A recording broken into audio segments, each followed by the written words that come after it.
Hey guys, welcome back to another vlog. I hope you enjoyed the last couple of videos about building the shed. It's pretty much done, so I'm still working on it every day, little bits and pieces here and there. Today is the next step. I'm going to be installing the hoist. So worth having a hoist at your home. Obviously you see it in the videos, it's so much easier, and they're pretty cheap these days. So let's get stuck into it. I'll show you everything I know.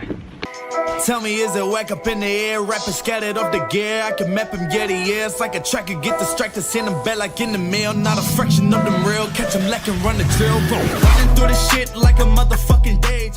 So for some reason, the channel was accelerating really fast. Obviously, a lot of cool videos were coming out. A lot of crazy things were happening. Every time I post a video that has a negative, like the car catching on fire, crashing the car, things happening that, like drama alert, drama shit, the channel goes really good. And then if I'm just doing fun stuff like working on cars, the channel, like, we don't pick up too many subscribers. So I've been in this weird little mixed thing where I've been trying to figure out, like, trying to learn just to be like grateful for you guys that'll watch everyone, because you guys are actually more important than trying to get one subscriber that will subscribe and then never watch the videos. So it's more, I don't know, it's more rewarding and worth it more if I just make videos for you guys that actually appreciate them. Yeah, so as you guys probably know, if you're keeping along with what's going on in my life, on Instagram mainly, yeah, my work has really dropped off. So I've got not much money to play with. So yeah, not many events are gonna happen. 180 is gonna take a bit longer, and I'm just gonna be focused on putting what money I do have into the shed, because a lot of the stuff is cheaper than car stuff, to put it simple. I haven't really been that keen on filming. Been missing my wingman Xavier. He's been working his ass off with Hayden and at his other job, so he's been making bank, which is cool because then we can work on his cars and spend his money. But yeah, I don't know, it's like it's a lot more fun when he's here. So anyway, or dad or anyone, it's more fun to share things with people rather than just do it on your own. That's kind of part of the YouTube thing. I can share everything with you guys, and you can enjoy it too. But anyway, let's get into the bloody hoist episode. So this is the hoist we're going to be installing today. We've already stood it up, which is the hard part. So these things are bloody heavy. You can get a few different types. This is a clear floor hoist, so all the running equipment runs over the top there on a bar, and there's nothing on the floor, which is actually amazing. Like you would have seen with the R32 episodes, I was able to get access onto the hoist a lot easier. The other kinds of hoists are these ones. These are like the cheaper standard ones, and they have the cables and hydraulics running on the floor with a plate over the top. This one has quite a large plate, so it's not that high off the ground, but if you've got a car that doesn't drive and it's a rolling shell, to get it on there by yourself is hard. If you've got a couple of people, it doesn't matter, but it's just a lot harder with one of these. It's just a bit more difficult.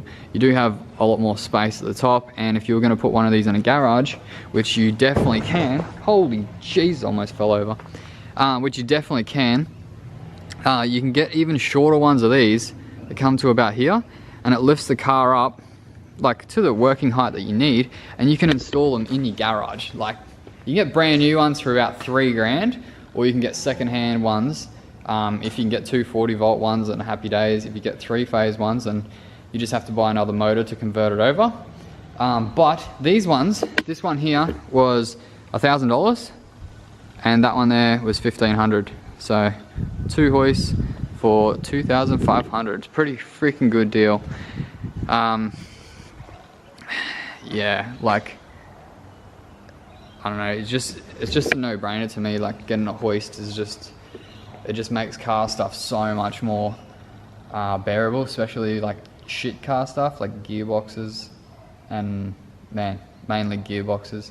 Engine swaps are a breeze. Not that you really need a hoist for an engine swap, but you guys know what I'm talking about. Anyway, so these 2 hoists came with 3-phase motors that I was going to get 3-phase ran into the house, but because we're on acreage, the lead-in run for the power is quite far away, and the guy that came to quote it out, he said it's definitely not worth it. It's like 4 or 5 grand to get the lead-in ran in, the mains. And so, yeah, it's not worth it. I was going to go that option, but now I've changed and I'm just going to run the whole shed on 240. So I'm going to buy just eBay spec 240 hydraulic pumps that bolt onto the hoist just here. So this is a 3-phase one. The 3-phase has a lot more control gear to make it go up and down. The 240 one is more of just a release valve instead of a solenoid. So yeah, figured out how all this works because I had to with the other hoist in the other shed. So I know a little bit about these now, but yeah, the 240 ones are a lot more simple. They just bolt straight on. You hook up your hydraulic line, plug the power in, put hydraulic fluid in there, it pumps it around, and you're good to go. One little tip, when you put in the hydraulic fluid in these, you don't need to bleed the system. It self-bleeds back through the line and pushes the air out the pump or out the mechanism that it has. You don't have to bleed it. I did it like 5 or 6 times, had oil freaking everywhere, pissing out everywhere, because I couldn't figure out the pump over there. Because we converted it to 240, but it still had some 3-phase shit on it. Long story short, don't have to bleed them. They just bleed themselves. That's a really good tip because it cost me a lot in freaking hydraulic fluid and a lot of time, a lot of mess, like so many rags to clean that shit up. It was a nightmare. So don't do that. You just fill it up, turn the pump on, let it pump through. It'll pump it out and push the air back out and you'll be golden. So with this hoist today, it's standing up. So what we did, the smaller ones you can do with a couple of people. These ones are bloody heavy. So standing that up with human power would be very difficult. What we ended up doing was, obviously it was laying down flat, and we tied the top of it to the scissor lift and then went up and then drove forward, up and forward, up and forward, up and forward until it was standing up. And then when it stands up, all the weight's pushing straight down. So this base plate's quite large and it disperses the weight and it holds it really well. Like this here, you couldn't push it over. It'd be pretty hard to push over by hand, especially now that we've got the top section bolted on that holds the two together. But yeah, they're so bloody heavy, but when they're standing up, it's just physics, man. It's physics. So they won't fall over. And so first thing is to stand them up and figure out, try and get them close to where you need it, and then you can shuffle them around once they're standing up. It's quite easy to move. Shuffle them side to side. Bolt in the top section. So this one's on an angle, like it's a crazy angle that the hoist sits on. It's actually like that sort of an angle, which is nuts. But that's the design of this hoist. So the base plate sits square though, so you can measure between the distance between, and I'll just use these lines here on the ground to get a reference and to get it centered. The other major thing you want to really consider if you're putting it in a garage is where the car's going to sit once it's on the hoist. So that was one of the things I made sure with the Skyline hoist, the grey one in there, that if you're doing an engine swap, because if you were doing this at home and you weren't filming or anything, you'd probably just have it so you just drive the car straight in and then do the work on the car on the inside, like inside the shed. But because I'm filming videos for YouTube, I want to have it so that the natural light is coming through here onto the engine, and so you can actually see as well, which is really handy light. So we're going to reverse the cars in, much like this ute sitting here. It's going to reverse in, and then you need to have enough room so that you can get an engine out on your engine crane, get the engine out all the way and like turn the engine sideways and have enough concrete to roll around on. So that's a crucial measurement. This ute I've just parked in here in the spare bay to keep it out of the weather, but you can see it's actually pretty close to where it's going to be, back a little bit more than that. So it's a lot longer than the cars I'm working on, but basically you'd have enough room to pull the engine up and out and then go back a fair bit and turn the engine sideways on the crane and drop it down, and you'd be on flat concrete. So that's a massive thing to keep in mind when you're going to do engine swaps and gearbox swaps or modifications or whatnot, where the car's going to sit, and if you've got enough flat concrete, because there's a massive drop off. You can't really see this anywhere except for right now, but there's like a good 20 centimeter drop off the slab onto the ground here that we're gonna have to fill in this with some material. And so it's gonna be a nice smooth, because you can't have that with low cars, it's just not gonna work. Another thing to keep in mind is that. So yeah, but that's it for this one. It's pretty much sitting in the right spot. Now I'm going to drill down. So with this slab, I got them to make it extra thick so that you can actually mount hoists onto it safely. So the minimal, you can see there, it's quite thick, but the minimum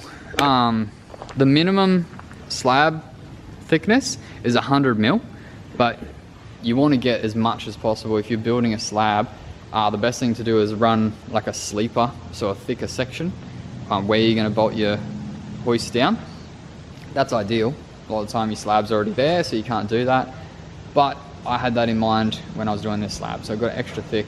So now what we're going to do, we're going to drill down and we're going to bolt it into the ground with these super freaking overkill bolts here from Hilti.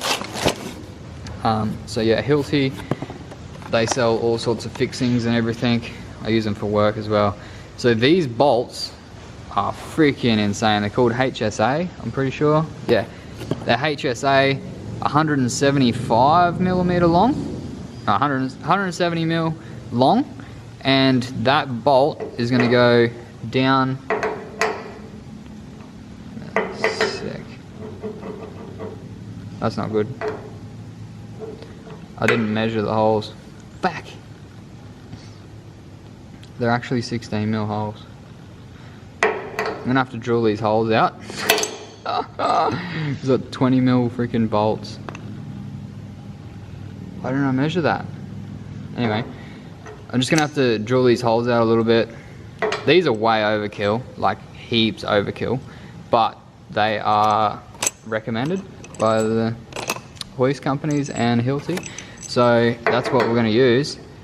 And yeah, so you drill down into the concrete most of the way. Keep in mind there's going to be part of the bolt sticking up higher than this, and then you belt it down, and when you smack it down, the inside here pushes these little fins out, and then when you bolt it down, it pushes it down even further onto this, and you can see that's like a chamfer, so it spreads it and basically grips onto the concrete, and yeah, it's never going to come out. It's going to be way overkill.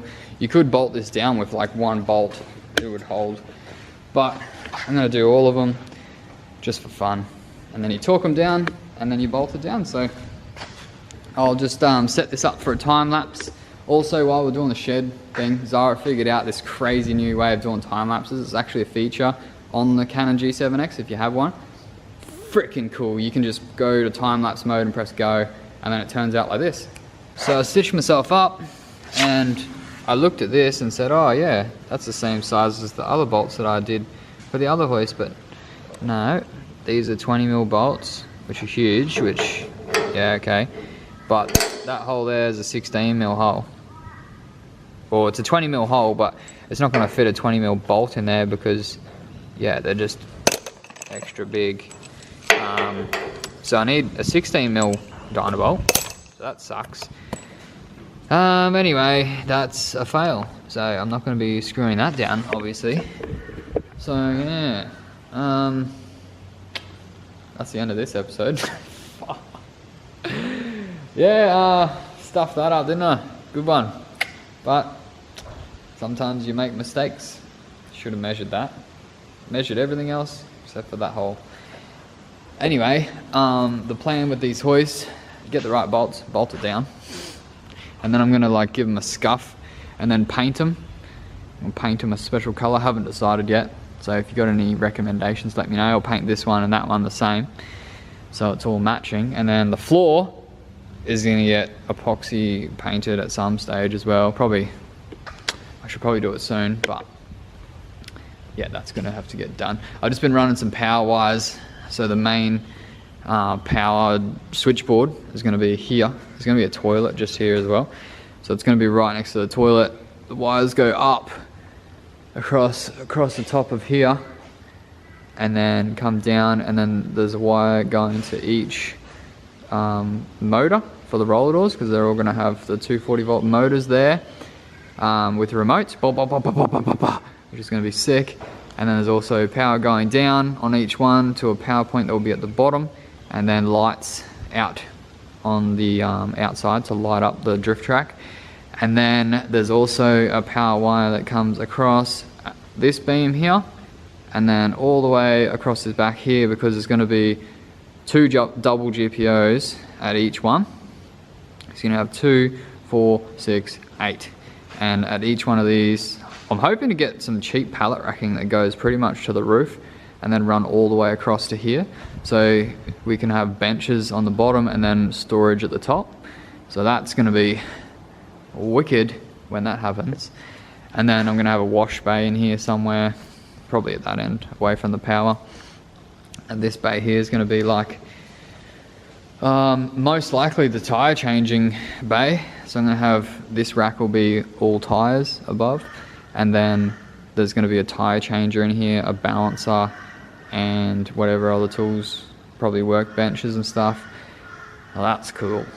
And then that middle one where that truck is going to be like storage as well. Probably just a car spot. Same with this, probably end up with a car in here. Ah, shit. Got the bolts the wrong size. I'll show you on this other hoist. So this is the other hoist that I installed with Jacob and Dad, and that's got the 20mm bolts on the ground, as you can see, with the 20mm hole, and the hole looked the same size, so yeah, stuff that up. I've still got to paint this hoist as well, but you can see this is a clear floor hoist, and it's actually the best freaking hoist ever. And yeah, nice and easy to get cars in underneath.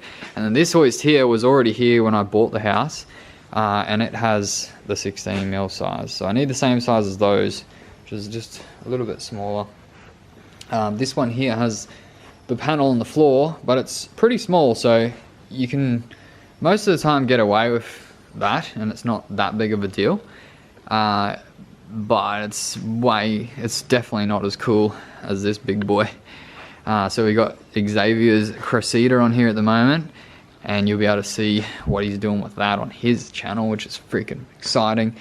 And this here is a 240 volt pump.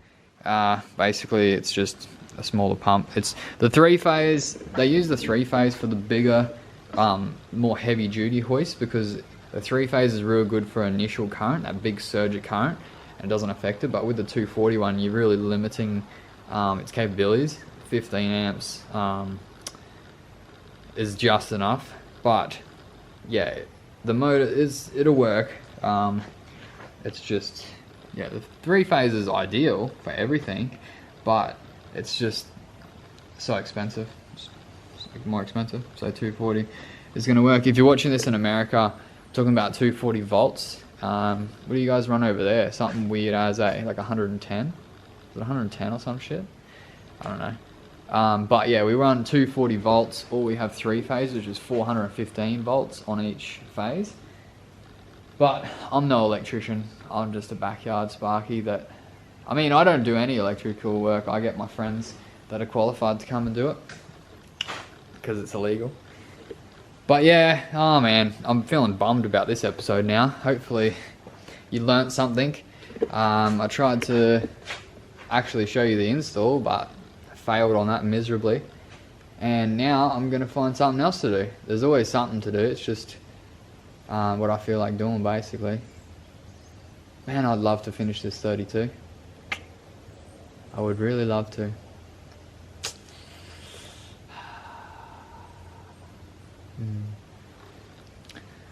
So yeah, I'm pretty keen to move some stuff around, like move all these 180 parts and start cleaning them and figure out what I'm going to keep and what I'm going to replace, and then get the FC out of here, chuck it in storage in the other shed, and then I can get the R32 down and actually sit in it and just dream about drifting it. Oh man, there's just so much shit to do, but it's all like not that fun. Like if anyone wants to be an intern and come over and just grind my whole engine bay for me, you're welcome. But no, I'm not going to put any of you guys through that. It's not very nice at all.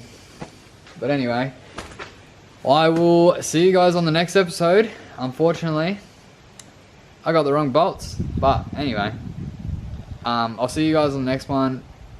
I'm not even going to ask you to like it. I feel like this video is a shit video, but anyway, let me know in the comments.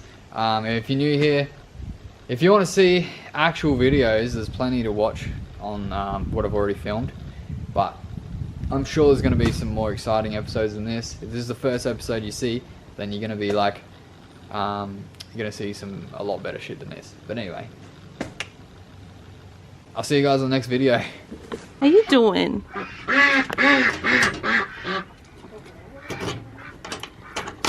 Be free, my duckies. Bye, guys.